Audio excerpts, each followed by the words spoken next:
Nous allons vous parler de joueurs qui font partie des meilleurs de tous les temps, alors que leurs stats n'étaient vraiment pas folles. Ce qui nous mène à cette question: comment un joueur peut-il être un crack en étant très loin des stats de Messi ou de CR7? Numéro 1, Zinedine Zidane. En tant que coach, il n'y a que le Covid-19 qui ait empêché Zidane de gagner la Champions League. Mais en tant que joueur, Zizou n'a marqué que 117 buts en 17 ans de carrière en club. Ça fait moins de 7 buts par saison. Mais Zidane est l'exemple parfait d'un joueur qu'on ne peut pas juger que par ses stats. Regardez tous les trophées individuels qu'il a gagnés. Ballon d'or, joueur FIFA de l'année, meilleur joueur français de tous les temps. Mais pour vraiment juger de la qualité de Zidane, il fallait le regarder jouer. Même Zlatan est de notre avis. Quand Zidane entrait sur le terrain, les 10 autres gars tout d'un coup devenaient meilleurs. Il était plus que bon. Il venait d'une autre planète.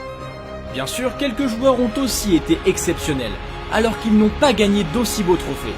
C'est le cas de numéro 2, Ryan Giggs. On le sait, Giggs est une... Ronaldo, c'était mon héros. Il est le meilleur attaquant que j'ai vu. Il était tellement rapide, il pouvait marquer à partir de rien, et il tirait encore mieux que n'importe qui. Il n'y a qu'un Ronaldo, le Brésilien. Mais aujourd'hui, les gens regardent ses stats et les comparent à celles de Messi, CR7 ou Zlatan. Pourtant, les stats ne disent pas à quel point R9 était dangereux à son prime. Il était un talent absolument unique.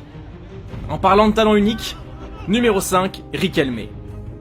Para mí es el último tramo de mi carrera, espero hacerlo de la mejor manera. Riquelme avait lui aussi des stats loin d'être incroyables. Moins de 5 buts par saison, en moyenne. Et vous avez vu sa note en vitesse à FIFA?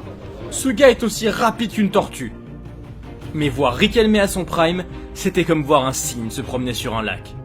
Il contrôlait le jeu à la vitesse qu'il voulait. Bon, ça voulait dire en marchant du coup.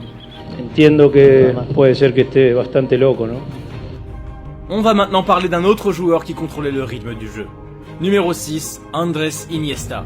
En 674 matchs pour le FC Barcelone, Iniesta a inscrit 57 buts. Ça fait une moyenne de 3 buts par saison. Mais Iniesta n'avait pas besoin de marquer pour illuminer le jeu. No cambia. Il envoyait des passes téléguidées à ses partenaires comme s'il avait des dons psychiques. Et quand il a marqué, c'était souvent des buts incroyablement décisifs. Demandez plutôt à Chelsea ou aux Pays-Bas. Messi et Ronaldo sont juste incroyables. Mais certains joueurs vous coupent le souffle sans même marquer autant de buts. Alors oui, les buts vous font gagner des matchs, mais les statistiques ne dévoilent pas toujours toute la vérité.